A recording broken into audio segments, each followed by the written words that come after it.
This happened when I was a kid, in second grade I think. I suppose it doesn't affect the story, but for reference I'm male.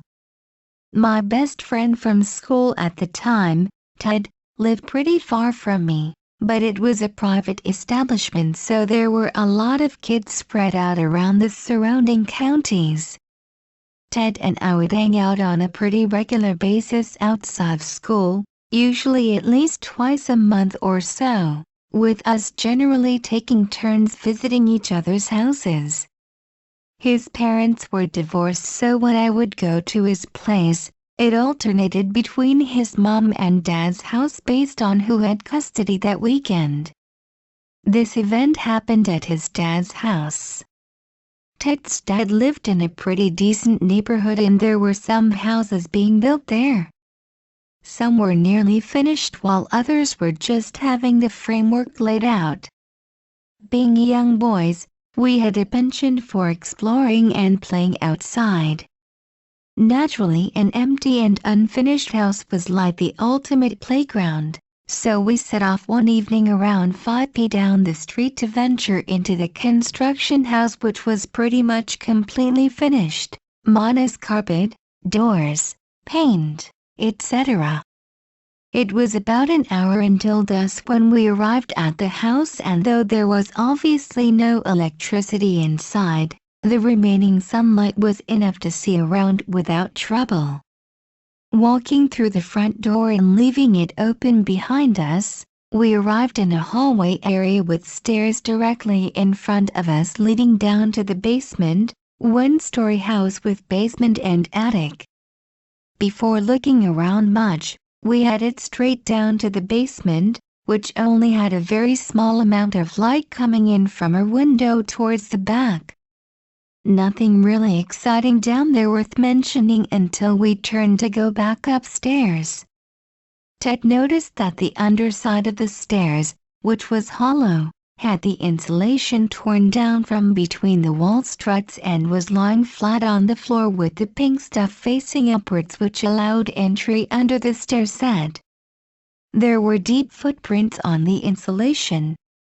We couldn't see into the cavity, as it was pitch black. We just stood there staring into the dark hollow for a few minutes, daring each other to go inside. I vividly remember having an incredible sense of dread, not quite putting two and two together after seeing the footprints on the insulation directly at our feet.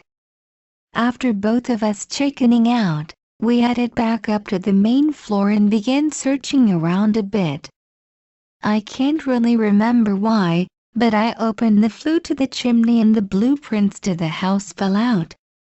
We thought that was pretty cool so we unrolled it and began looking over them. About a minute into us doing that, we heard what sounded like something heavy hitting the roof. At this point dusk had arrived and there was not much visibility left in the house. Ted asked me if I had heard the noise, which of course I had, and said that he wasn't sure we should be in the house anymore. I agreed and we headed back towards the front door, but not before noticing that there was no door latch on the attic. It was just an open hole leading up into darkness. We decided that we wanted to see in the attic. Because there was no door, there was no ladder.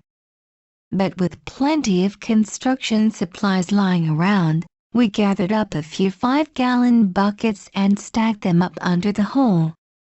I helped Ted climb onto the buckets and he grabbed onto the ledge of the attic, attempting to pull himself up the rest of the way. As he was struggling, I heard a sound in the basement. Before I could say anything to Ted, he let out an ungodly yell and fell back to the floor, landing halfway on me and the buckets. Freaked out, I shoved him off and asked what that was all about. He didn't say anything, just kept yelling as he showed me a giant nail stuck straight through the top of his finger. I was pants-shitting terrified. The only thing he managed to get out was GL. We booked it for the open front door, but about 10 feet before we reached it, we heard someone literally sprinting up the stairs leading from the basement, the kind of running where you can tell they're skipping steps. We turned around and headed for the first open room that we saw and noticed the window was open.